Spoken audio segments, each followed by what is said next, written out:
Hey everyone, it's Tim Ballasty. It's Monday afternoon. I just wanted to show a few cool things on visible satellite this afternoon. Checking out West Texas, checking out Oklahoma. Strong, very strong westerly winds are cranking across eastern New Mexico, blowing into the panhandle of Texas. What's this right here? That's dust.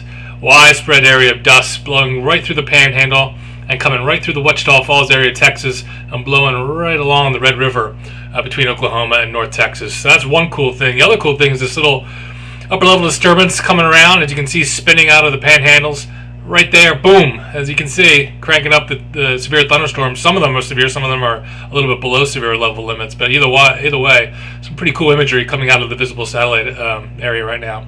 All right, just want to show you that. Talk to you later. Bye.